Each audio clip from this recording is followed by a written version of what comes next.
webinar organized by CIGRÉ Ireland on the topic of green hydrogen and sector coupling. There is significant activity and momentum around hydrogen worldwide, and in CIGRÉ Ireland we felt that it was very timely to have an event reviewing what's happening in the world, what is this technology around hydrogen, and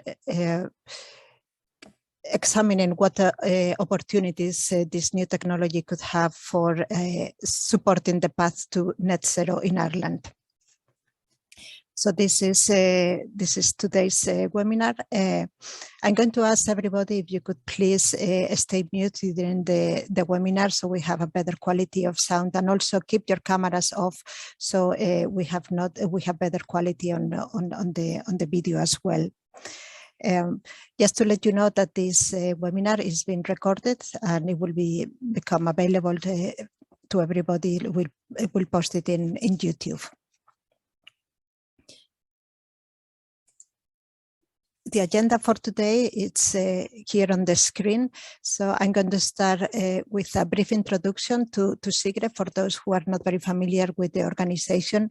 And after that, we'll have 5 presentations from 5 expert speakers from the industry covering different aspects of the green hydrogen arena and what different activities are going on within CIGRÉ and also within Ireland from the perspective of both the electricity sector and the gas sector. We'll then have a Q&A session where I'm in for around 20 minutes, and I would encourage everybody to participate, to send your comments, your questions. We're going to be using the chat facility within Zoom, but at the end, at the Q&A session, if you feel that you want to contribute as well, just raise your hand and we'll be giving you the opportunity to speak directly to the speakers.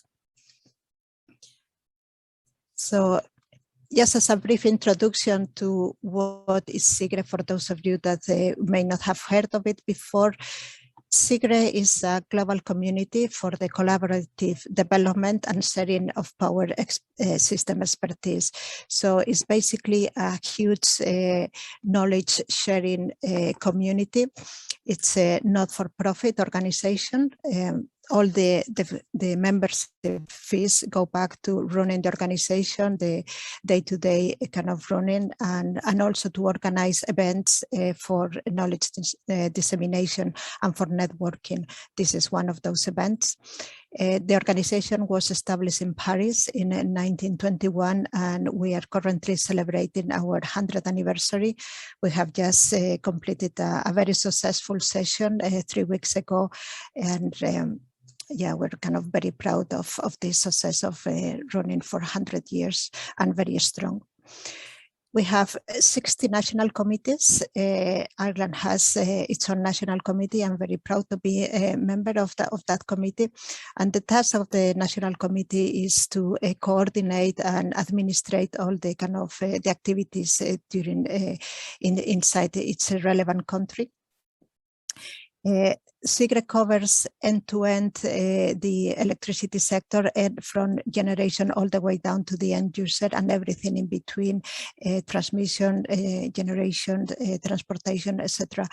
So this knowledge base is distributed within 16 specific domains of work, and at any point in time we have around 250 or even more active working groups dealing with a specific topic, and membership of this working group is global. So we have experts from all over the world, the different continents, sharing their experience, sharing their knowledge, and compiling all of that in deliverables from those working groups.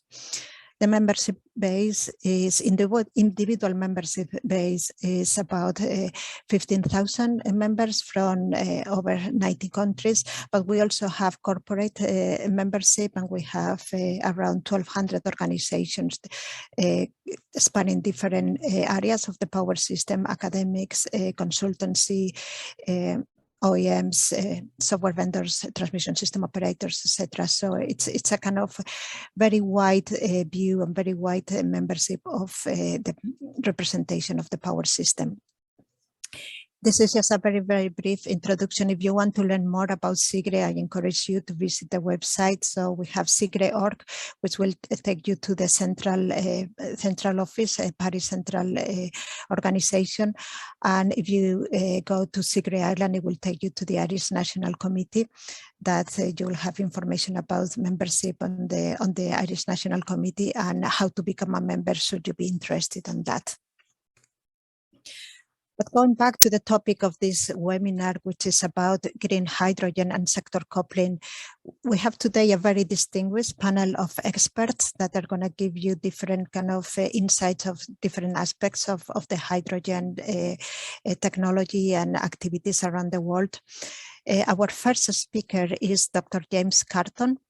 James is Assistant Professor in Sustainable Energy in Dublin City University. Dr. Carton's research focuses on energy sustainability through innovative technology development, techno-economic modeling, hydrogen for mobility, power to gas, power to X, and renewable energy storage. Dr. Carton is a co-founder of Hydrogen Ireland Association and an academic advisor to Hydrogen Mobility Ireland. Dr. Carton is also a hydrogen task force expert to the United Nations Economic Commission for Europe. Recently, Dr. Carton was awarded funding from Science Foundation Ireland to investigate the role of hydrogen to support decarbonisation in a project called Highlight. So very impressive background, James, and I'll leave the ground for you. Thank you, Marta, for that introduction, and thank you for the invitation today. And I think it's actually really timely that we have this conference, because we, as a country, are planning decarbonisation, and as part of that, I think sector coupling our energy system is really important. And effectively today, that's kind of what I want to go through. I want to kind of talk about decarbonisation, talk about sector coupling, and actually just kind of introduce the role for where our research, where our expertise see where hydrogen can play. And I'll leave it to the other industry experts to go in detail in their areas. But certainly, I think as the path we're on for decarbonisation, the development of renewable energy and the requirement for storage, sector coupling, electrofuels, etc., is going to be more important. And hydrogen will have a role to play. And that's what I kind of want to introduce today. Some of the things that I wanted to kind of discuss is really kind of how you kind of pull all this together from an energy system point of view. And this project that I've shown you here on the screen actually is a project myself and my colleague Aodhán McAleer from DCU completed last year, funded by SAI. And what we were able to do actually was develop a 2050 Ireland, effectively an energy system in Ireland, where we were able to understand all the uses of electricity in heat pumps and electric vehicles, and then electricity demand, but also see the gaps of an all electricity strategy has. And some of those are in relation to filling the gap of fossil fuels in transport, filling certainly in aviation, and also for heating and also the requirement for Ireland to actually pull some carbon out of the atmosphere. Fair share of carbon sequestration is an important thing to look at. And so this kind of gives the audience an idea of all the different parts of our energy system that we need to think about. And this is kind of a very granular view of it. Obviously, every little block in this diagram that you see can be dived into and even go deeper and deeper into those sectors and break it down even further. But what's important to kind of recognize here is that sector coupling is difficult, is complex, and we need to start doing it because our current energy system, we don't do it enough. We need to do it more. And kind of one of the open questions is how can hydrogen enable that, make that easier, and then, you know, for the greater achievement of actually decarbonisation. So when we kind of look, certainly for Ireland, and this is Ireland specific, and this is important to mention that when we look at hydrogen, when we're looking at applications for hydrogen, when we're looking at demand scenarios for hydrogen, we always kind of have to think about the country or region we're kind of looking at. And Ireland is a very special region in relation to the rest of Europe.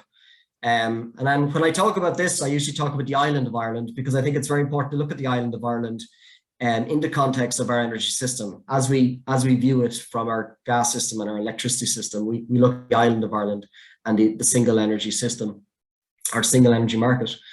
But when we kind of think about hydrogen, you know, production is probably not the problem. It is application. Where's that hydrogen going to be used? How is it going to be used? And then how does it actually couple together with our electrification strategies, our heat pump strategies, our electric vehicle strategies? And so one of the things we kind of look at is where hydrogen can be used and when can it be used, and then at what scale is the other important point. So we kind of developed this hierarchy of expected deployment, and this is specific to Ireland. The United Kingdom, for example, will have a very different strategy because their hierarchy will involve maybe less green hydrogen and more industry base, we'll say. So the kind of first way we look at hydrogen, if you do have an industry base in your economy, whether it's ammonia, steel, semiconductor, HVO requirement, even oil manufacture and distillation of diesel and petrochemical fuels, hydrogen is used in those industries today and can be used with those industries in the future and be scaled to actually decarbonize fully using hydrogen. So that's the thing. If that's in your economy, we have a small amount of that in our economy in Ireland. If that's something, hydrogen should be used today. Second one is heavy transport. Heavy transport is a kind of an interesting, and this kind of heavy transport I would call will be intercity buses, intercity trains, heavy goods vehicles, and then transnational vehicles, for example. And then you also go into kind of boats and shipping and that kind of industry as well. But certainly heavy transport segments of that are very suitable for hydrogen in the short term. And again, that plays a very important role for the first markets that can use hydrogen from an application point of view. And then as we go in other areas, we kind of look at heat loads. So, you know, as a thermodynamic lecturer in Dublin City University, we do a lot of work on heat pumps and publications around heat pumps and how great they are and their coefficient of performance. But certainly when you're looking at high temperature valuable heat or high temperature applications, heat pumps are useful, but they may not bring you to the heat loads that you require for natural gas brings you today.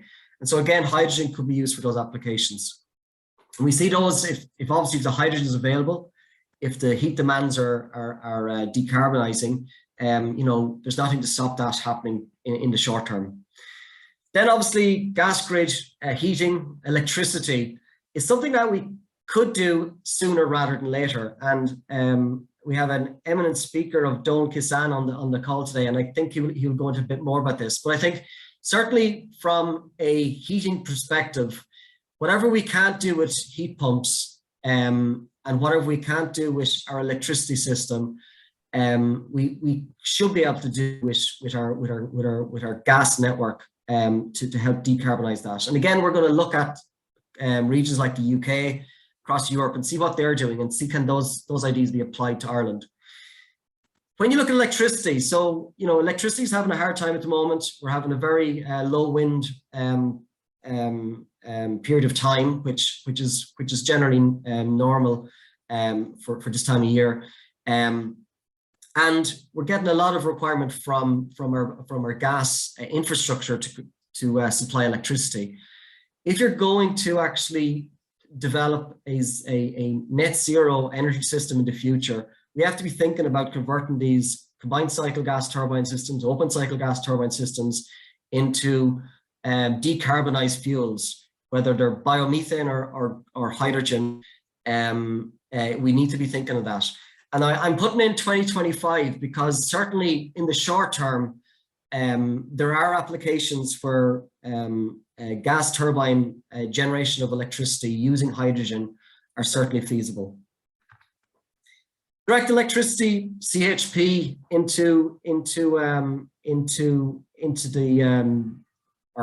from hydrogen, direct electricity into hydrogen. You know, if it's from a direct application in industry, we think that's a bit further out. And we even, if you go to the next one, in relation to fuel cells, direct electricity is probably a little bit further out. But if you have an integrated system, this whole thing about sector coupling, if you have an integrated system where you have excess hydrogen, you can actually move hydrogen around by the gas grid, then the requirement of actually using that hydrogen in power generation becomes actually a better thing to do. So that's why number 4 is before number 5. And 6 is later on because of its inefficiencies and its cost.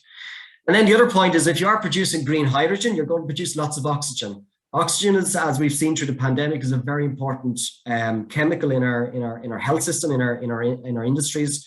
And obviously we can use it in wastewater treatment systems as well to enhance those systems. So again, all the time when we're talking about hydrogen, we need to be always thinking of sector coupling. We're always looking at where our energy is coming from and where our systems are going. I get a lot of questions coming towards me, and what is the cost of deploying green hydrogen? And so I look at this as a kind of a per kilogram point of view. But then I kind of question my colleagues that ask me this, and I kind of say, well, what do you mean? Are you asking to who this cost is for?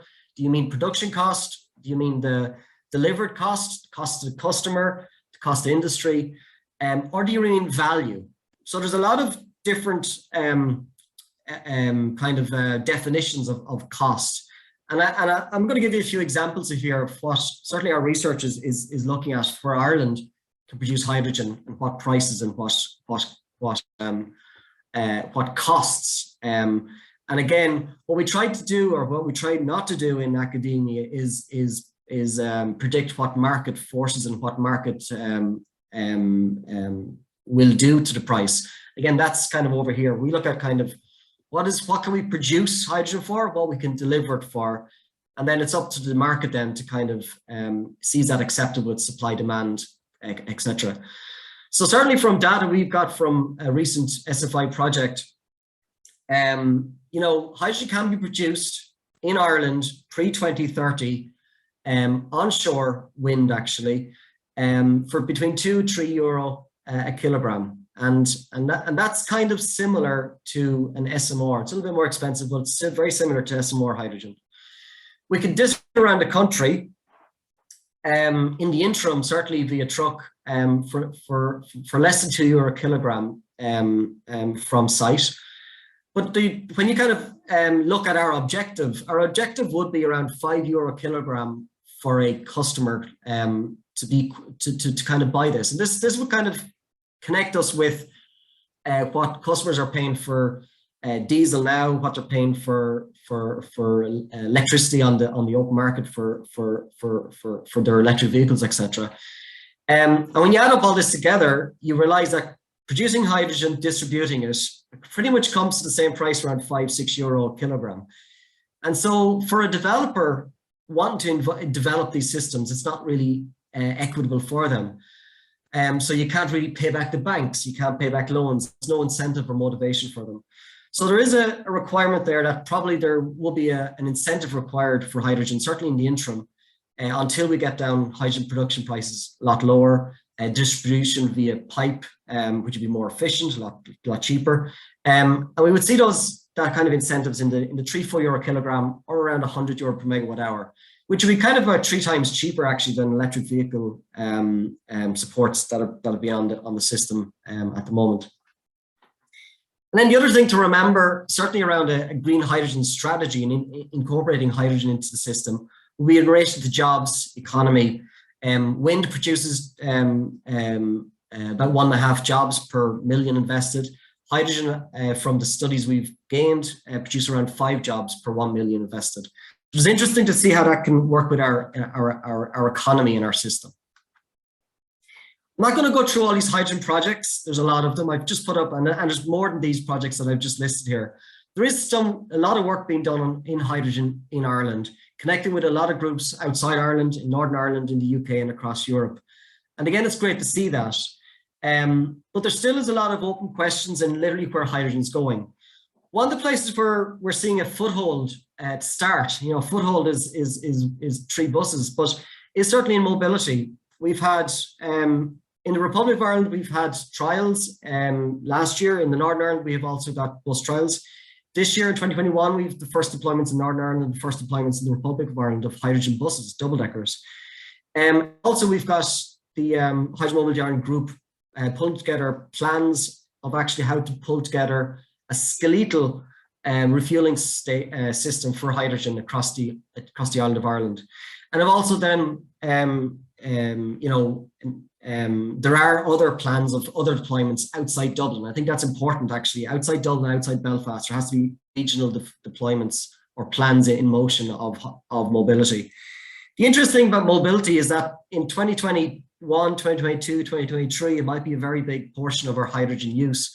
But as we go into the future, as we bring in on more renewables, as we integrate the gas grid, as we do trials on combined cycle gas turbines and hydrogen, mobility will become very, very small in the requirement for hydrogen, and the other sectors, storage, delivery of hydrogen to gas turbines, will be huge. But the important thing from hydrogen mobility is actually the foothold, and it develops the price for hydrogen, it develops the infrastructure and the knowledge, and it develops the policy and regulation. And if I go on to the regulation for a moment, like even the first trial we did in Dublin last year, in November, December, and also the deployment of the 3 buses with Bus Éireann, there was a lot of actually understanding of regulation, safety that we had to understand. And that's all coming down the line for our electrolyzers that are going to be installed, our delivery systems, whether it's truck or via the gas grid, and they all have to be managed quite good, and for the public perception, needs to be managed quite well. In relation to hydrogen policy, you know, we're at the very start of policy that's going to be developed or needs to be developed for hydrogen, and enable that sector coupling of our electricity system, our renewables, and our energy storage mechanisms, which can be hydrogen, can be electrofuels, etc. So what we're seeing at the moment is a cross-departmental hydrogen working group within DEC, and that's kind of active since about December 2020. And again, that's feeding into the climate action plan, which we're told will have effectively incorporate a hydrogen strategy. And we're hearing that's going to be a green hydrogen strategy, which is quite interesting. Other things which are coming from policy and mainly from the EU is the biofuels obligation scheme. And other things we're seeing is marine planning, developments of that, more so for offshore renewables. But certainly there are segments of that are covering CCS and potentially hydrogen. But again, the dots are at the last line there, is that we need a lot more. If there's a strategy coming out or a draft strategy from the government built within the climate action plan, we need a lot more policy activities to tell our energy system, our industry, our developers, our investors that this is a thing to do on this island. So one of the things which we've kind of has pulled together over the last year and a half is this project called Highlight. And this is a 1.4 million euro project co-funded by SFI and industry partners. There's 25 industry partners from across all of the energy sector in Ireland. And the idea of this project is to actually understand where hydrogen fits in our decarbonisation strategy. It's kind of pulling the pieces together. Those projects I showed on the previous slide, they're all producing really nice bits of information, but we need to bring those together. We need to develop the regulation, the policy, the standards, and we need to encourage a strategy of decarbonisation and understand where hydrogen fits with it. And all that needs to come together quite quickly. And this project is over 3 years. And we're also engaging with at least 25 expert advisory members from all across and not industry this time, but industry representatives, organizations, associations, government departments. And the other thing with this project, it's all island. We've got industry partners and advisors from both sides of the border, north and south. And we think that this highlight project will have repercussions for understanding hydrogen's role in the energy system and where we're going into the future. So I will finish here, Marta, with some just discussion points for the audience for discussion. I think we need to go zero. The interesting thing is we're moving to more and more renewables on the system, and that's good.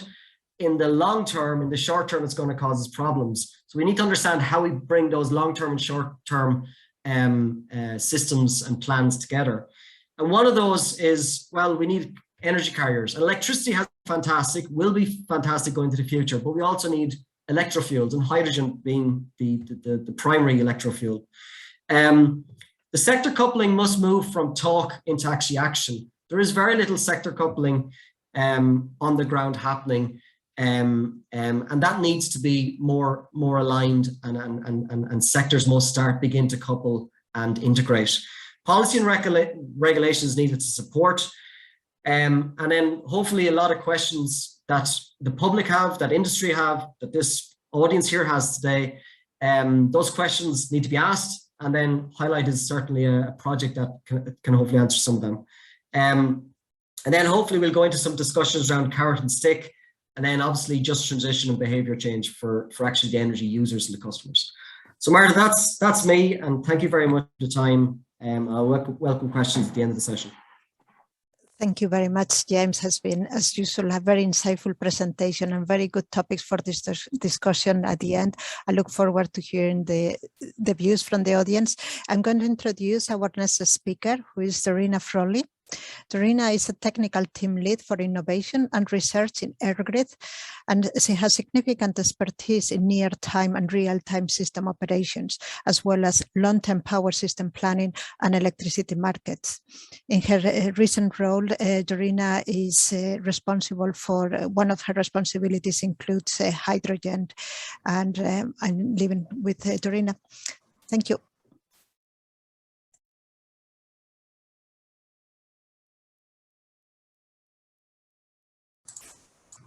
Thanks, Marta. Hello, everyone. So I hope you can see my screen there. So I'll be presenting on the activities of Working Group 1.48 today. So this working group was set up and launched early this year in response to the growing global interest in hydrogen and its potential to help decarbonise energy systems globally. So the group convener of this working group is Alexander Udalov of Hitachi ABB Power Grids. And the work of this group is really just kicking off now. So today, what I'm going to do is give you a flavour of the work that's planned rather than reporting on what's been done. So just briefly to summarise the main objectives of the group. So we will be looking across the full hydrogen supply chain, and we'll be aiming to provide a comprehensive technological view of the component parts of that chain. As well as that then, we'll be looking at the different use cases or business cases for hydrogen, both in the nearer term and looking out into the future towards net zero as well. We will also be taking a close look at grid integration of hydrogen systems. So that includes power to hydrogen systems or electrolyzer technologies, but also looking at hydrogen to power applications where you'd have hydrogen feeding fuel cells or hydrogen turbines to produce electricity. And we'll be aiming to provide guidance on what kind of technical arrangements we'd foresee for successful or optimal grid integration of both power to hydrogen and hydrogen to power systems. We'll also be looking then at the ability of hydrogen technologies to contribute to stability and power quality in the power system and provide grid services and flexibility which would complement the effects of variable renewables as they increase their share on power systems around the world. So we have about 40 members in the group from a wide variety of countries, and you can see from the map there that we have representation from all continents. And our aim is to finalise the work of the group and to come to a CIGRÉ position by the end of next year, the end of 2022. And we do see an urgency around this. A lot of governments and decision makers are at the moment trying to find the right strategy for hydrogen and to determine the right set of technologies and put them in place to meet decarbonisation targets. So there's an urgency around the topic and these questions. So the activities of the working group have been divided into a number of subtasks, which are shown here. And the next slide is actually a bit more descriptive and illustrates the subtasks in terms of the hydrogen supply chain. So I'm going to jump onto that. So we can see the full hydrogen supply chain here, and we'll be looking across the full chain as part of the working group, as I said. There'll be a strong focus on hydrogen production, and particularly green hydrogen production and the different electrolyser technologies. But we will also be focusing on the other important steps shown here in the supply chain.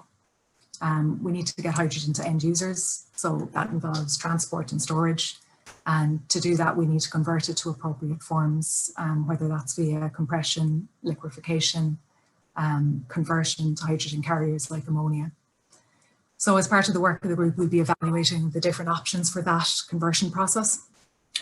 And we'll also be looking in detail at the different transport and storage systems and what methods might be most appropriate for different use cases and applications. So when we talk about the price of hydrogen for the end user, as James alluded to, all of these components, production, conversion, delivery, storage, need to be included and taken into consideration, and will add to the cost to the end user. Obviously, the exception would be if hydrogen is produced and used on the same site, but in many cases, and particularly the more future-looking cases, we'd expect that hydrogen will be transported and converted in multiple steps before final use. So we'll be evaluating the best methods for that in different scenarios and applications. We will also be looking at the different final use cases. We'll be modelling them and evaluating and comparing, for instance, offshore green hydrogen with other alternatives like blue hydrogen. And then we'll also be looking at regulatory aspects and policy and how the technology can be supported while it's in this emerging stage, so that it can develop and become an important pillar for energy transition. So just looking at how much renewable generation capacity will be needed for future green hydrogen demand. So there's an estimated range of global hydrogen demand for 2050 shown on the slide here. And estimates are, of course, very dependent on a large number of variables, like decarbonisation targets, like the development of specific sectors and applications, the level of direct electrification, the use of carbon capture technologies, and so on. But an estimate is that green hydrogen demand for 2050 could vary from 110 to 300 million metric tonnes per annum. And translating that out into renewable capacity requirement, we'd require a significant scaling up of renewable generation and an installed capacity of up to around 8,000 gigawatts, which would be a six-fold increase on today's installed capacity levels.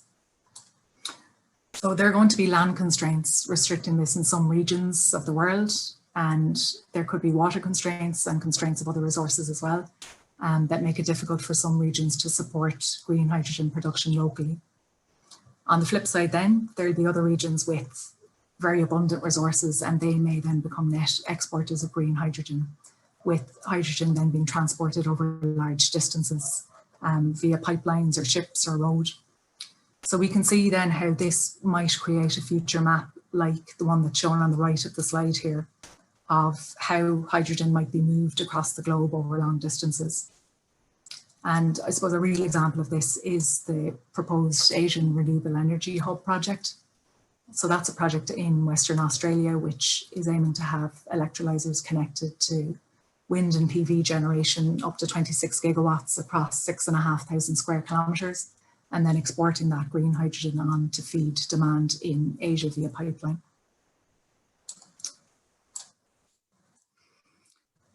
So just to move on then and talk about some of the use cases for hydrogen, and James has gone into some detail on this already, but as part of the working group, we'll be evaluating different applications, and there's a few shown here. So the first two are, I suppose, some of the lower hanging fruit, and in the nearer term, we'd expect to see the use of green hydrogen as a feedstock to replace conventional hydrogen production options like steam methane reforming, which has a very high carbon footprint, in various industrial applications like steel and ammonia production. We'd also expect to start seeing the use of green hydrogen as a fuel in transport sectors where we have high payload and long distance requirements, which would prohibit recharging of batteries along the way. So, for example, fuel cell trucks. And then looking a bit further out in time, we see applications like seasonal storage of hydrogen. So that could be in salt caverns or depleted gas fields. And this storage element it's a really important piece of the puzzle for energy balancing in the transition towards high share variable renewables. We'd also see an application then of hydrogen as an alternative energy carrier. So looking at very long distances across oceans and continents, what are the energy transport options? There's power transmission, there's pipeline transport, there's shipping. And we'll be studying these by building techno-economic models and comparing the different options and seeing how hydrogen compares to other options. So another really important aspect we'll be looking at is grid integration of hydrogen systems. And broadly speaking, we'll be looking at two things here. So the first is related to the scaling up of electrolyzer technologies. So we'll be looking at the performance of different technology options and their capabilities in terms of flexible operation, grid services and so on, and also how this may affect lifetime and maintenance costs of electrolyzer devices as well. As well as that, we'll be looking at electrolyzer integration with the grid and what implications there might be in terms of things like power quality, additional harmonics, transient surges and so on, and how different technologies can comply with existing or new grid codes. And we'll be providing a view on what technologies might be most suitable to achieve those things. So we're also going to be looking at energy systems at, I suppose, a macro or large scale level. And we're planning to build quite a complex model for a multi-energy vector system. As part of this, we'll be modelling both electrical and hydrogen energy vectors. So that'll include multiple technologies at once. For instance, pipeline transport dynamics will be included, as well as the faster dynamics of the electricity system. And we'll be using the model then to determine what the optimal mix of technologies is to achieve decarbonisation targets in different regions. So an example region would be Europe, which is shown in the map here on the slide as, I suppose, a hypothetical case study. And at a high level here, we'd be modelling onshore and offshore renewables, the electricity grid, grid-connected electrolyzers producing hydrogen, which is feeding into a hydrogen pipeline system, and also different forms of energy storage. So battery and hydro storage in the electricity grid and storage in the hydrogen system, both in the pipelines and the longer term storage in the likes of salt caverns. So all aspects will be modelled in the same simulation, and we'll be using it then to determine a cost optimised mix of infrastructure required to meet targets. So that last slide was talking about modelling a large macro scale system, but we're also going to be looking at more local or micro scale cases. And an example of this is the choice between offshore versus onshore production of green hydrogen from offshore wind farms. And there are three options for this shown on the right of the slide here. So the first two are showing offshore production of hydrogen either at the wind turbines or on an offshore platform. And the third is showing onshore production. So the main advantage if you produce the hydrogen offshore is you can avoid the need for electrical connections to remote offshore wind generation sites and perhaps reuse existing pipeline systems if available. Whereas if you produce the hydrogen onshore, you'll increase the number of hours that electrolyzers can run at full load capacity, because you'll also have access to onshore renewable generation. Also, if the electrolyzer is out of service, you can still use the power generated by the wind farm in case 3 here. So we're going to be modelling the different options here to understand the benefits of each in different applications and scenarios. So finally then, we'll also be looking at the various national policies and targets around hydrogen that are in place, to form a view on the strategies needed to achieve these targets from a regulatory perspective, so required capacities and so on. As well as that, we'll be looking at the safety aspects of hydrogen all the way through from production to end use. And this is an extremely important part of the story of growing a green hydrogen economy. So to wrap up, that's a quick summary of what's planned for Working Group 1.48. As I said, the activities are really just kicking off now on the different tasks.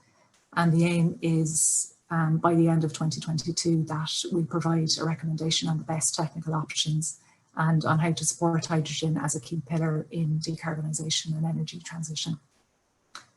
So that's it for me. I hand back to Martha, and I'm happy to take any questions.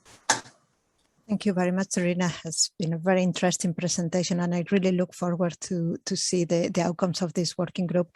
We're actually running a little bit behind a schedule, so I'm going to kindly ask the rest of the speakers if you could please stick to the allocated time. And I will introduce our next speaker, who is Mo Cloonan. Mo has worked in the energy industry for the last 20 years and has an MSc in Energy Systems from Strathclyde University. Mo has worked across a variety of sectors, including wind energy development, community energy development, and delivering innovation partnership with network companies. Recently, Mo worked with CRU for 6 years, leading the implementation of European markets, connections, and operational regulations. Mo joined EirGrid in 2020, where she is a team lead for the Future Markets team and participates in several European working groups and committees, which are focused on the development of future arrangements that aim to incentivize diversity in market participation and to increase operational flexibility. Mo, all yours.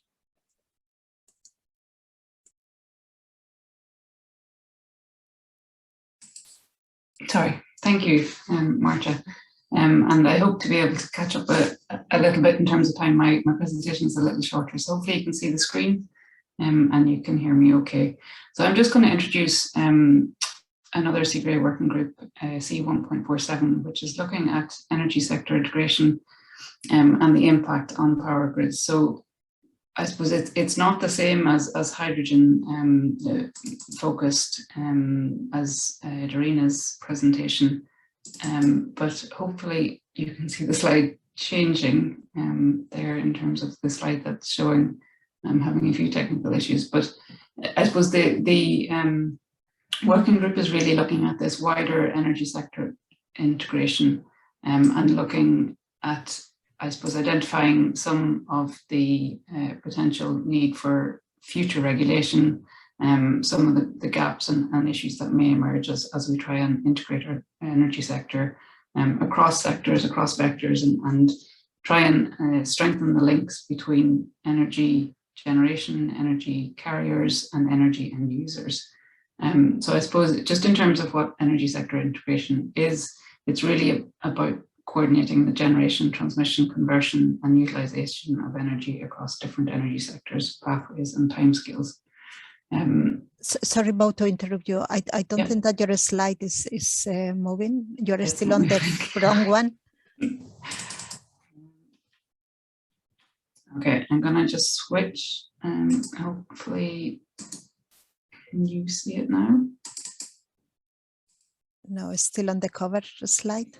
1 second and I will move into not presentation mode.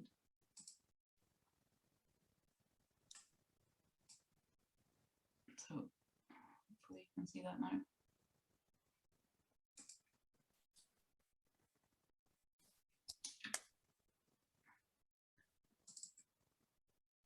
No, okay.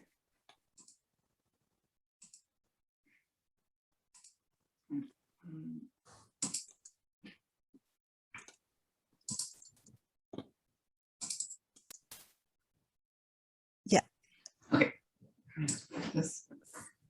Okay, so hopefully you can see that now.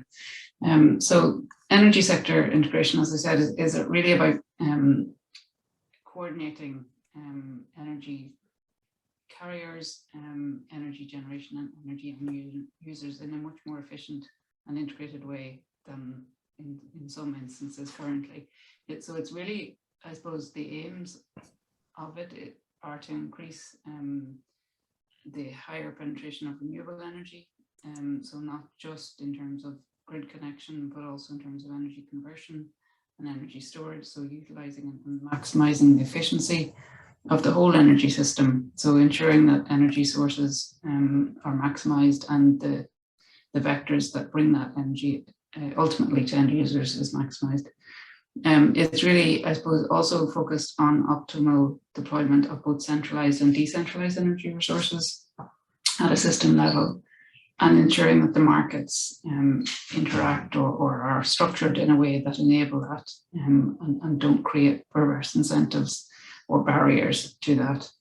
And also then looking at how that can help increase the reliability and resilience of energy supply and maximize efficiency and delivery. So I suppose it's looking at both sort of multi-region level energy networks in terms of interconnection and transmission level, and also more local distribution level or district level energy networks and the different end uses of it, energy, and also the ability to integrate those sectors. So I suppose the working group is also relatively newly set up. It's at the early stages, but the mission or the aim of the working group is really to assess and address the technical, business, economic and regulatory issues in developing concrete use cases of energy system coupling, and also looking at the state-of-the-art developments and research in countries around the world. So it's trying to bridge the gap between academic research and industrial application or real-life application.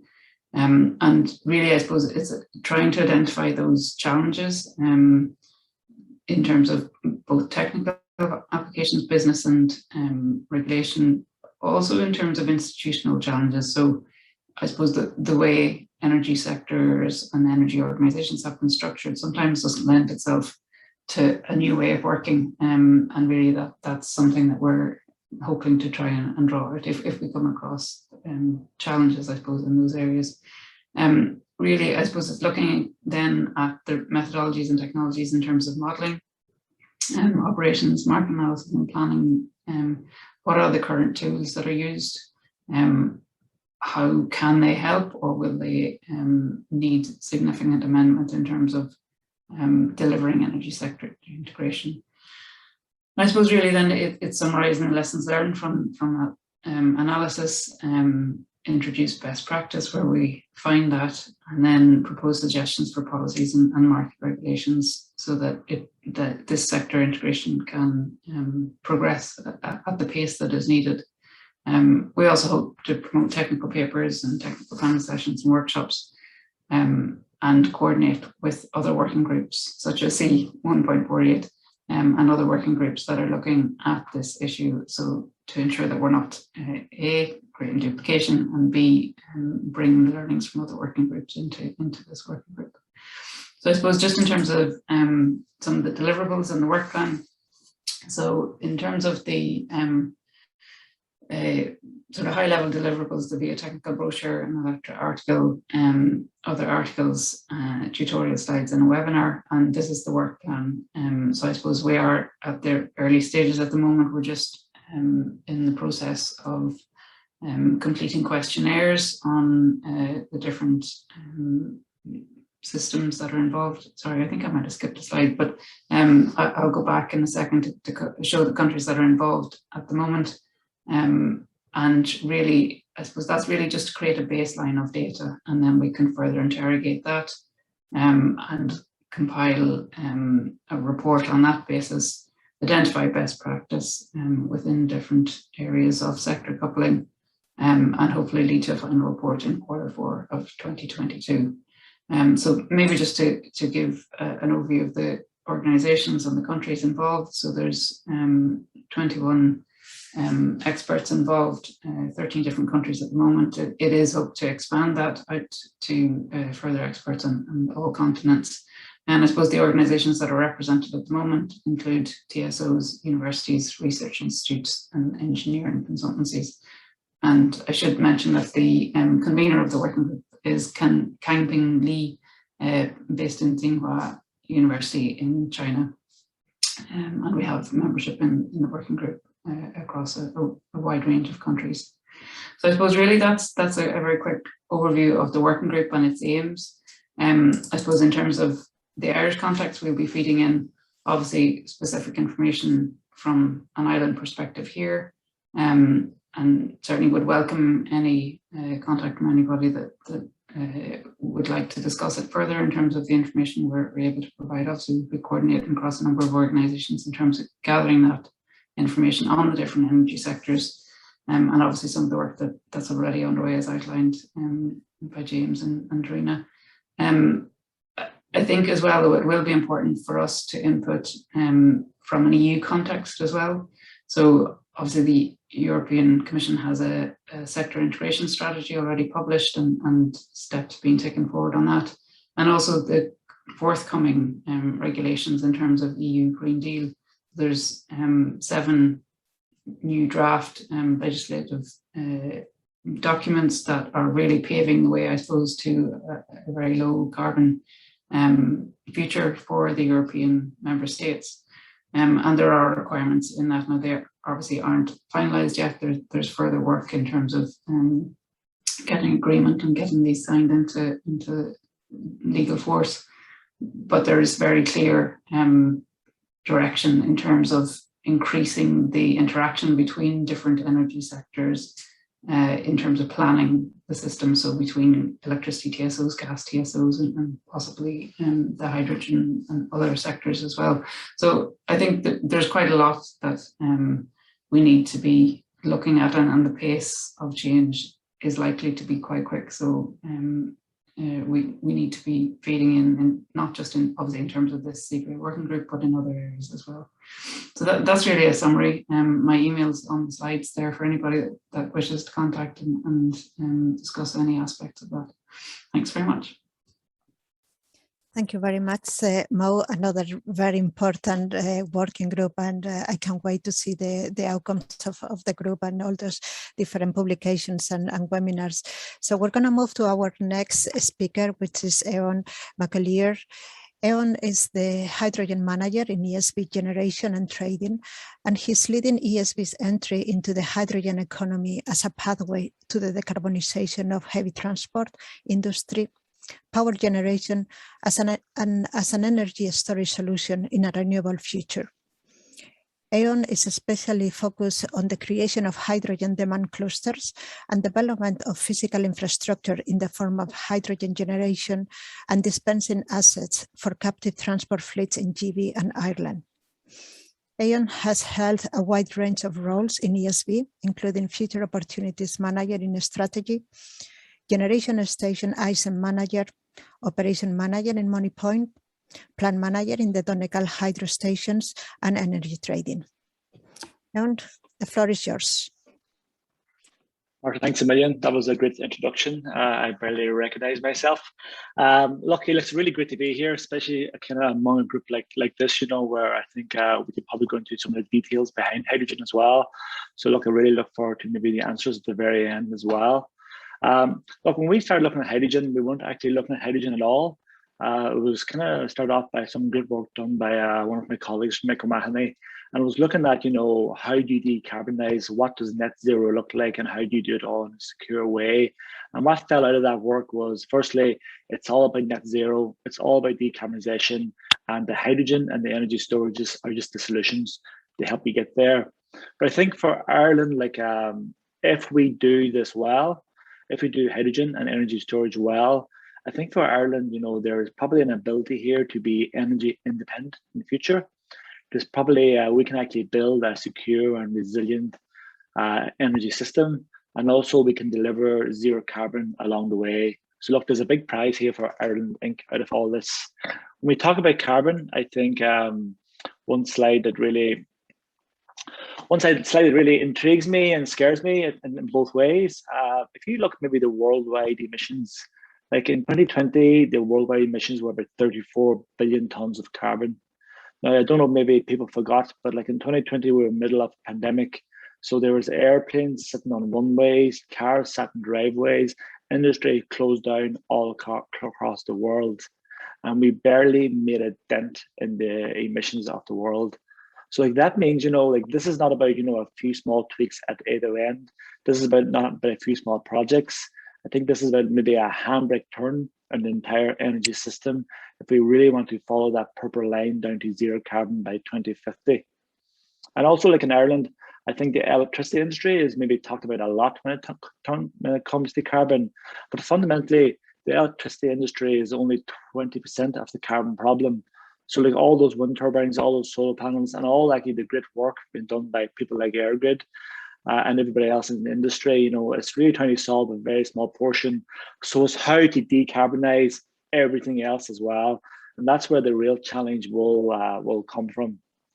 So look, I think Donal will probably go into maybe the energy sector integration in a lot more detail during his slides, but just maybe talk perhaps if ESB has a strategy, it's a brighter future strategy. And in that strategy, it's actually very, very similar to what came out from this EU strategy on energy sector integration. So like number one, it's about energy efficiency. Number two, it's about direct electrification. And then number three for us is actually everything else, so it's beyond energy efficiency, beyond direct electrification. It's those hard to abate sectors. And that's where we see hydrogen really playing a role. And like we agree kind of a lot with what we're doing internally around what's happening in the EU as well. It's about that role of hydrogen, to power sectors not suitable for electrification, but also, to provide the storage and also to balance the variable renewable energy on the system. And something else as well, like, Europe have Europe, we don't know the journey. We don't know how we're going to get there, but like to be very clear that in relation to hydrogen, like the last page in the hydrogen story is going to be developing renewable hydrogen. So that's really green hydrogen, and that's where they've gone to. And look, I think, people who may be involved in the hydrogen, there are many different colors, and only a few of them are shown on the screen. There's actually pink hydrogen, turquoise hydrogen, etc. But for ourselves in the ESB, when we look at this, our investments and our interest is really on the very top piece there.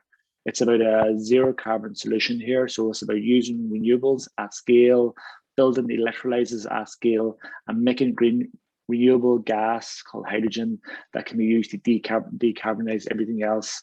So look, I suppose to be very simplistic, it's either about if we want to go towards zero carbon, it's we want to invest in zero carbon solutions and not perhaps go down the road of investment or any kind of involvement in blue hydrogen solutions. So look, that's where we are as a business. So maybe what does all that look like in an ESB portfolio and a future portfolio? I think everybody on the call will probably be well up to speed on what the ESB current portfolio is. We have a lot of thermal on the books. We have a certain amount of hydro. We have renewables, but our big part of our strategy is to be a significant renewable player. So we need to grow that renewable portfolio as quickly as possible.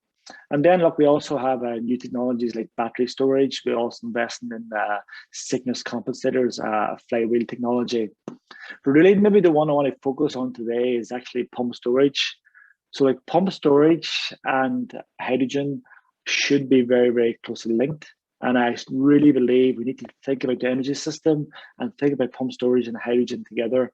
And the reason I say that is, for anybody on the call who knows how pump storage or Turlock works, when electricity has no value or very low value, and it's usually at nighttime, we actually use them electrons to move water up a hill.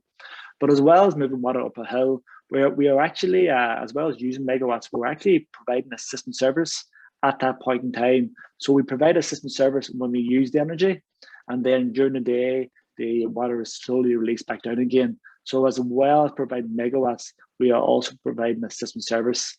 And I think that piece around hydrogen is really important. When we go into the hydrogen, And when we build this hydrogen economy, we must do it with smart dispatchable hydrogen electrolyzers. So like that's not building additional load on the system, it's building very, very smart dispatchable load. And it's only if we do it that this way, I think that's only when hydrogen can become support renewables. That's when hydrogen can be used for fast frequency response or system services or to reduce curtailment. And that's when it can be used for storage.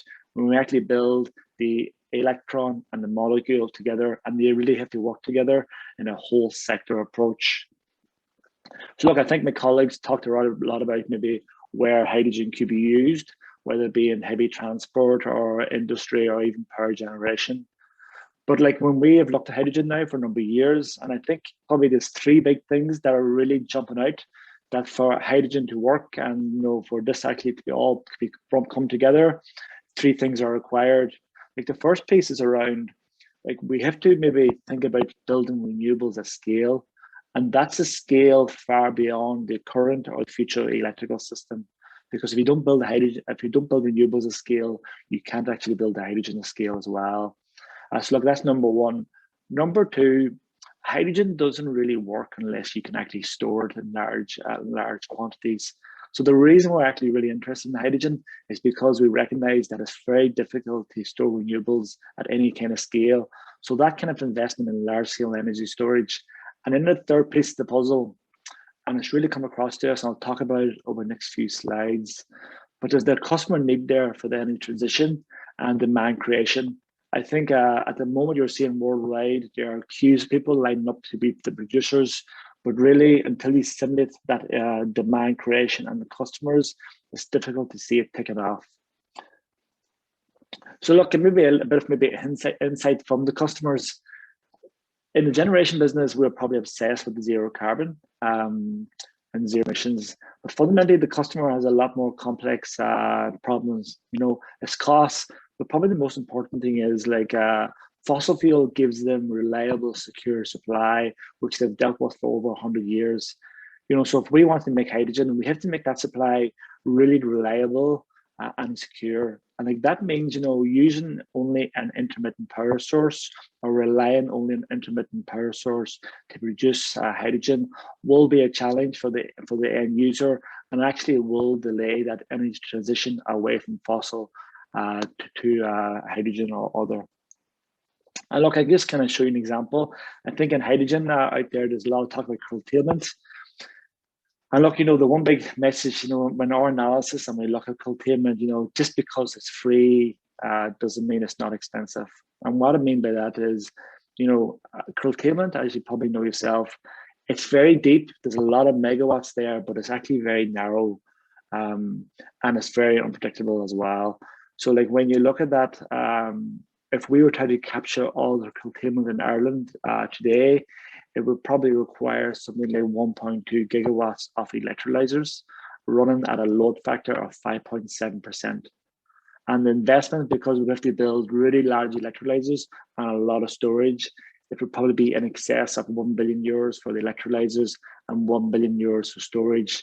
So you can see there, it's a bit more complicated than just grabbing free energy and making, but there is a solution there. I think that's what we need to work towards. If you just look at this for one month, like, so if you're a customer, whether it be a bus company or a shipping company or aviation or an industrial customer, like you cannot rely only on that intermittent power going into your electrolyzer for your hydrogen. So we need to, I suppose, move beyond just thinking about, renewable connected electrolyzers, standalone systems, and look at it as an entire integrated grid system. And that means that to start hydrogen in Ireland, like the demand and the supply must be really well synchronized to ensure security.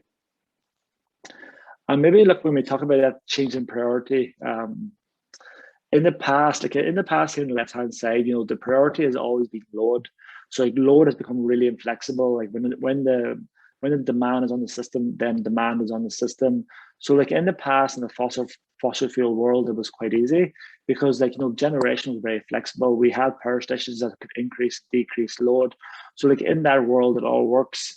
But like the future world, the priority now is going to be generation. So in the future world with intermittent renewables, it's going to become very inflexible. So when the wind blows, we must use the energy. And what that really means is that there is a major role then for really flexible, dispatchable load like electrolyzers to balance the entire electrical system. So I suppose that brings me on to like, if we think about hydrogen and we think about the production of hydrogen, I think it's probably very important that we build that entire hydrogen economy around really dispatchable systems that provide a grid service, both when you use hydrogen and when they produce hydrogen, and also a really flexible way of storing all those renewables. And I think if we do this properly, that's what we can achieve with hydrogen. And to pull all this perhaps together, you know, like you probably have seen them happen in the media, you know, like where Green Atlantic at Money Point is about trying to build, you know, 1.4 gigawatts of offshore wind and landing that one through Money Point on that Money Point site, which is a coal station, actually repurposing that, you know, so it would be a deep water port that would feed the entire West Coast wind industry. We could have assembly of the wind turbines and construction of the bases on that site. But also on that site, and we've already started this, you know, we are installing the Cygnus compensator to provide that grid service. But in the background there, you know, there is a piece here where you land large scale wind on the shore in Ireland, and then you use that when nobody wants electricity, we mix something with more value, which will be hydrogen, which we can store, and then we actually use that to produce electricity when the wind doesn't blow. So like the beautiful part about this story is it's the renewables that will be producing the molecule that will actually back up the renewables. And that's what's required to make this entire zero carbon future work. But look, there's a missing ingredient. There's a missing ingredient in the future fossil fuel energy story. So if we look at the bottom left there, you know, of all the storage mechanisms, like we can see there, like ESB, like via the Money Point Cygnus condenser, like that's basically a 132-ton flywheel as well. So we have made investments there. We are making investments in lithium-ion batteries to cover that short-term storage solution. We have pumped storage on the system. But really in the past, you know, in places like Kinsale, there was large-scale gas storage and also all across Europe. But look, in the future, you know, like we need a large-scale storage of hydrogen to actually make the renewable storage work. And if we look at the top right-hand side, we can see the different ways of storing hydrogen. So look, we really do believe for the short term, it'll be lithium-ion batteries and perhaps small-scale storage and pressurized containers. But really the big key to making all this work is to actually invest in salt caverns or depleted gas fields for terawatt hours of storage on the system.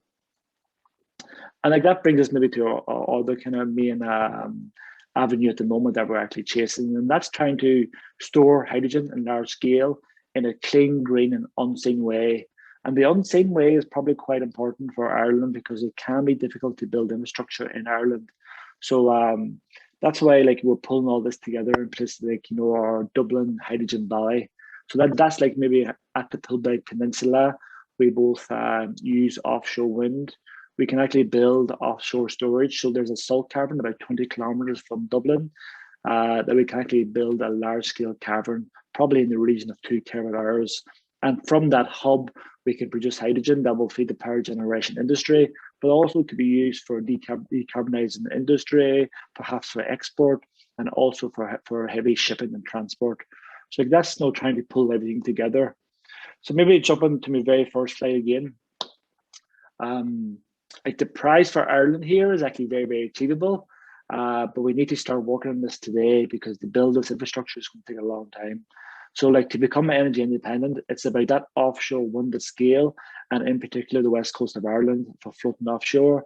And then it's about building hydrogen at scale to decarbonize not only the power generation sector, but also everything else. And like that net zero carbon, it is technically possible. So the renewables will have to do the heavy lifting in this. We must build more system service technologies, smart hydrogen, and then a zero carbon power generation fleet.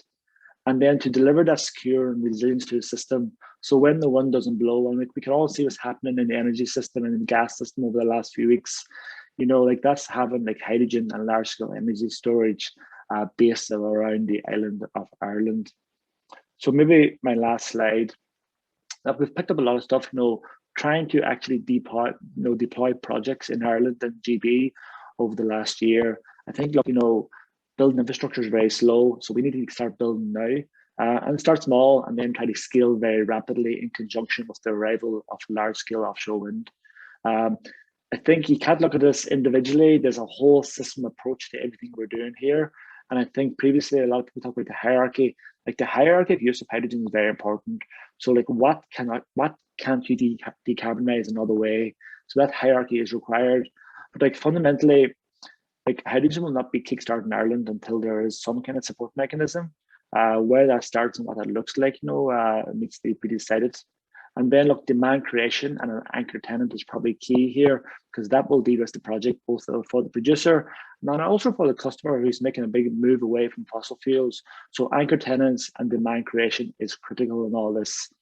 So look, if we want first deployments as well, we need flexibility in production. What I mean by that is, there are elements of the Renewable Energy Directive too, around additionality and temporal matching, that will actually make it very, very difficult to build any kind of hydrogen infrastructure in Ireland, and it'll all be linked to intermittent renewables. So what does that look like for the customer? Should there be derogations to that? Is probably something we need to consider. And I think, look, maybe especially people on the call here, there's regulation and policy pieces there around making sure those electrolyzers are all grid connected and also all very smart. And like the electrolyzers need to be dancing with the entire electricity system to make all this work. And look, and the very last piece is like energy storage at scale as possible in Ireland. And probably the solution is going to be hydrogen and subsea storage and salt caverns and depleted gas fields. Marta, thank you. Thank you very much, Sion. A very interesting presentation, and I couldn't agree more with all your insights here in your last slide. We're going to have to rush quickly to our last speaker, who is Donal Kissane. Donal is a chartered engineer and MBA with over 20 years experience in the energy sector, both in Ireland and internationally. Donal worked for over 10 years internationally with General Electric, and on return to Ireland, he has worked with many of the large energy companies here. He's currently working with Gas Network Ireland, and he is a former chair and one of the founder members of Energy Cork, and has also chaired the Energy, Environment and Climate Action Division of Engineer Ireland. Donal, all yours.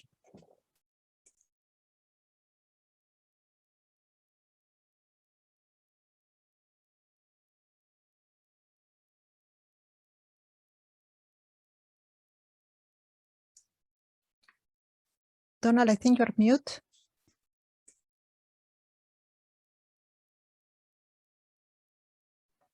Sorry about that, Marta. Can you hear me now? Yes. Can you hear me? Yeah, that's apologies, perfect. Apologies. So yes, I had started there. So look, I think most people, know who we are. So in the interest of time, that's a diagram of the gas network in Ireland. So 14,000 kilometers of very new, very reliable gas pipelines on the island of Ireland. So for an electricity audience, to be aware, the gas network, it supplies 30% of Ireland's primary energy. It supplies 40% of our heating needs and over 50% of our electricity generation. So what we're doing on hydrogen, people may or may not be aware from various media reports, we're building a new hydrogen innovation centre in one of our facilities in Brown's Barn off the M50. So at this facility, we're going to do some research and testing of hydrogen appliances, hydrogen functionality and compatibility with the existing equipment on the network today. We're going to collaborate with research institutes, including Highlight and James and his colleagues there in Marai. We're going to support the licensing of hydrogen, which is a key part of what we need to put in place to introduce hydrogen to Ireland. So, and James referred to there the Coma Seveso structure. The gas network is actually regulated from a safety perspective by the CRU under the gas safety framework. So in GNI, we're working with the CRU and our customers and other industry stakeholders in extending that to hydrogen. And obviously then, hydrogen is new. There'll be a need for training skills and knowledge and development of operational procedures. So my presentation today, I'm going to just cover off the EU policy landscape. I'm going to talk about sector coupling because it's a term that's bandied about and it means different things to different people. And then I'm going to concentrate on the opportunities for sector coupling with green hydrogen. So the policy landscape, James and Aodhán and indeed Mo has covered some of this already. So we're on a bit of a journey here. So in November 2018, the EU had a European strategy to achieve net zero by 2050, a clean planet for all. Then in 2019, we had the EU Green Deal, which outlined the main policy initiatives to get to net zero by 2050. And hydrogen was identified as a key part of that. So then in July 2020, we had on the same day, we had the EU hydrogen strategy and the energy system integration strategy, which were published under the EU Green Deal. So to achieve net zero by 2050, it was identified that Europe needs to transform our energy system. So energy use accounts for 75% of our GHG emissions. And the two strategies present a new clean energy agenda, and it will be funded under the Commission's Next Generation EU Recovery Package. So what's next? Later on this year, we'll have the hydrogen and decarbonised gas market package. So it's also known in the industry as the Smart Sector Coupling Package. It will be a revision of the gas directive, the gas regulation, and to date, there has been a public consultation in March 2021, and in May 2021, there was a stakeholder workshop. So the EU or the EC are working on the version of that to publish late 2021 or early 2022. So I think Aodhán had these slides also. These are the slides from the EU energy system integration strategy. So on the left, we have the energy system today, which is linear, wasteful, very siloed in one direction. And then in the future, we'll have an integrated energy system. So energy system integration and hydrogen. The EU energy system integration strategy recognized that the current silo model doesn't work. It won't deliver net zero GHG by 2050. Energy is supplied and consumed in sectors, each with its separate value chain, rules, infrastructure, and operation. New innovative solutions have to be integrated in the way we operate our energy system. New links between sectors must be created to exploit the new integrated value chains and new integrated EU supply chains. And hydrogen has been identified as one of the ways to do this. So the EU hydrogen strategy, this is a slide just to summarize it. So phase one, where we are today, 2020 to 2024, this is 6 gigawatts of green hydrogen electrolyzers. So that will lead to the production of up to 1 million tons of hydrogen. Phase two then is 2025 to 2030.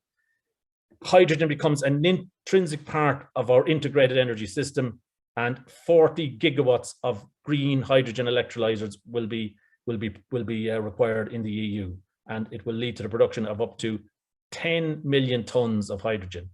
Now, these sounds like big numbers, 40 gigawatts of a new electrolyzer capacity, but member states have already committed to over 30 gigawatts in their various climate target plans and climate action plans, what we call the NCEP here in Ireland. And in phase three, renewable hydrogen becomes mainstream. It's deployed at large scale, particularly in hard to decarbonize sectors. So the EU hydrogen strategy is all about developing an EU hydrogen supply chain.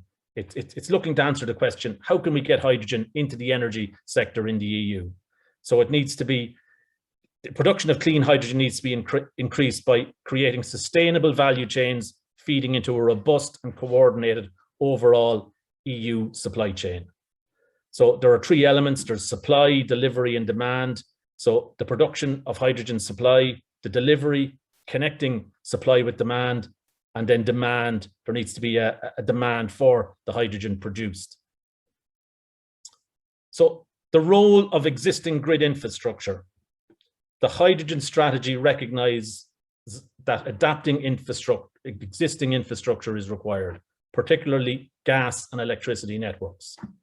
So the gas and electricity grids are a key element of the hydrogen supply chain.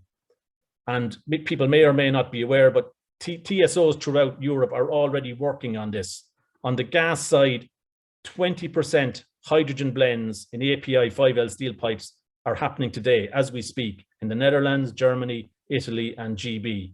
You may be familiar with the project in GB, High Deploy, if you want to Google it. So sector coupling with green hydrogen, the role of grids. So sector coupling or integration with green hydrogen allows variable renewable electricity generators to convert surplus RES-E into green hydrogen. Surplus RES-E can be delivered to central electrolyzers via the electricity grid. It can be converted into green hydrogen and delivered to all existing energy customers who are connected to the gas grid. So today, you know, we in the gas sector and the electricity sector, we do similar jobs, but we do it, if you like, in two different sectors. So electricity and gas TSOs and the grids have a key role to play. Today, we provide energy transmission services, or in the gas world, we call it gas transportation. But in the future, when the sectors are integrated or coupled, we'll provide energy transformation services also. And hydrogen and the decarbonised gas package will enable these new services, the key part of that new legislation. Just a quick slide then on the EU Hydrogen Backbone Initiative. So this is an initiative launched late last year and was updated in July of this year. So it's a vision for a dedicated hydrogen transport infrastructure across Europe. It will transform the energy system. It comprises nearly 40,000 kilometers of hydrogen pipeline infrastructure by 2040. And this is largely based on repurposing existing gas pipeline infrastructure. So quick slide then on the EU Clean Hydrogen Alliance. It was launched on the 8th of July 2020 in conjunction with the hydrogen strategy and the sector integration strategy. So it's basically an initiative to build a robust pipeline of projects or investments to support the scaling up of the hydrogen supply and value chain across Europe. It is designed to implement the actions of the new EU hydrogen strategy, and it's particularly its investment agenda of 430 billion to 2030. And it will provide a forum for engaging and I suppose generating support from civil society. And Gas Networks Ireland, we were active in the hydrogen space before the EU hydrogen strategy, and we were invited to become one of the first members of the EU Clean Hydrogen Alliance. So sector coupling, what is it exactly? So sector coupling, the definition, EU studies define sector coupling as linking the EU electricity and gas sectors, both in terms of their markets and infrastructure. So there's two types of sector coupling. There's end-use sector coupling. So this involves the electrification of energy demand. For example, the electrification of heat and transport. So electrify heat in your houses via heat pumps instead of gas boilers. Then the second type of sector coupling is cross-vector sector coupling or energy system integration. So cross-vector sector coupling is the integrated use of different energy infrastructures and vectors across a whole supply chain. So on the supply side, the integration of electricity, heat and gas, for example, the conversion of surplus electricity into hydrogen. On the demand side, using residual heat from power generation or industrial processes for district heating. And then the key element, connecting supply and demand, the use of existing electricity and gas infrastructure, which will significantly lower the overall cost of the energy transition. So that's a good slide that I got from one of my colleagues there in Open Grid Europe. And it shows the different elements of cross-vector sector coupling. So you've got all of the power to X, gas to X, and it integrates electricity, gas, heat, and indeed there's further slides where water is integrated also. So the energy system integration, in summary, it combines existing and updated electricity and gas grid infrastructure with innovative power-to-X solutions. It enables surplus RES-E to be integrated into the energy system in a cost-efficient and sustainable way. It complements grid-connected battery storage for RES-E, and some of the previous speakers mentioned that. So that's known as power-to-power. It enables RES-E to also be stored as green hydrogen in the gas grid, known as power-to-gas, heat in the district heating grid, power-to-heat, and electricity in a hybrid or a battery EV, so power to mobility. Smart grids and digital tools will be critical to optimize the combination of centralized and decentralized energy production and to integrate the gas and electricity grids, i.e. coupling the markets, and also to integrate the various power-to-X solutions. So the opportunities then. So there's numerous opportunities from coupling the sectors of the electricity and gas sectors with green hydrogen. This is just some of them. So dispatchable RES-E, electricity generated, RES-E generated from gas turbines using green hydrogen delivered by the gas grid.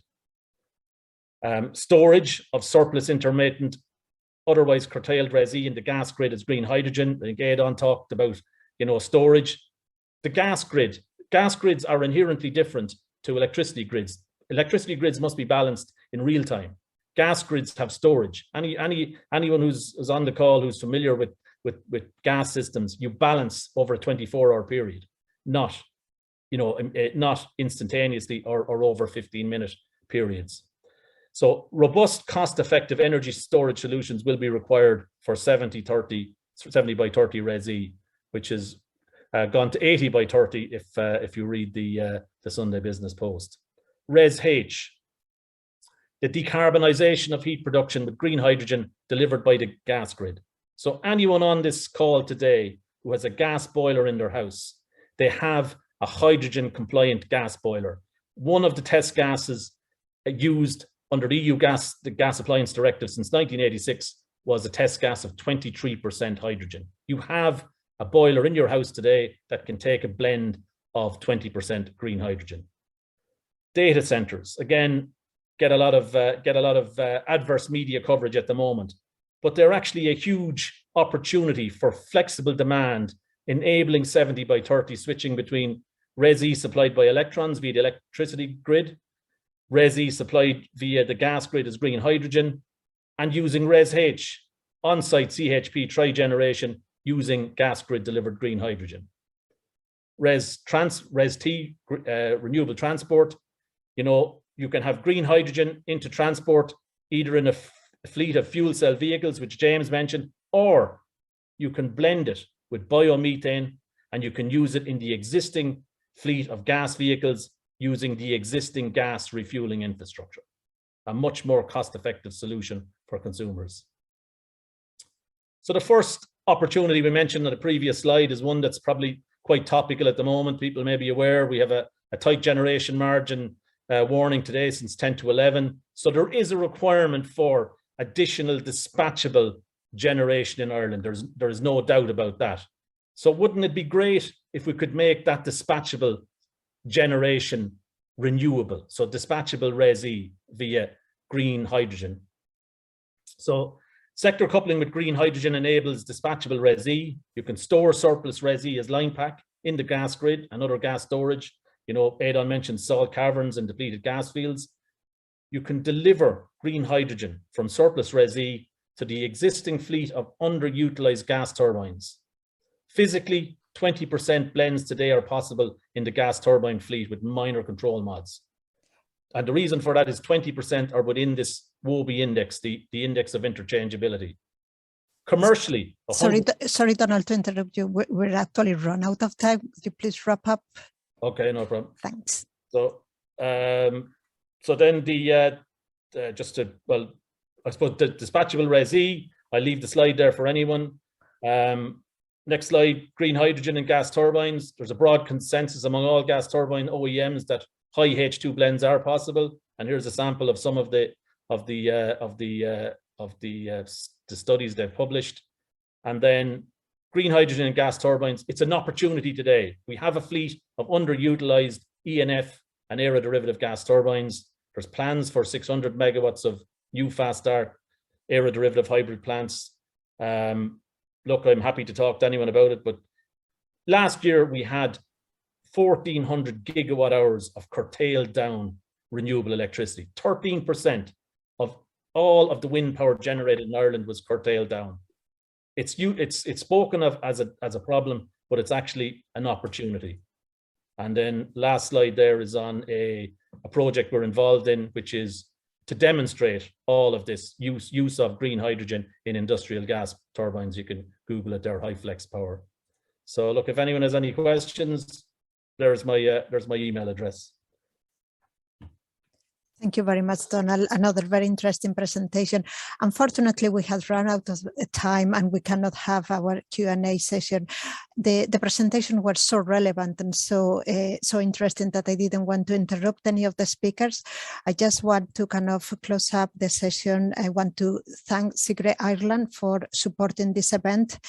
Especially, I want to thank the presenters, James, Dairine, Mo, Aodhán, and Donal, for the very interesting presentations, for volunteering the time, especially with the very, very busy schedules that I'm aware of, and to share their knowledge and experience in this forum. Thank you very, very much.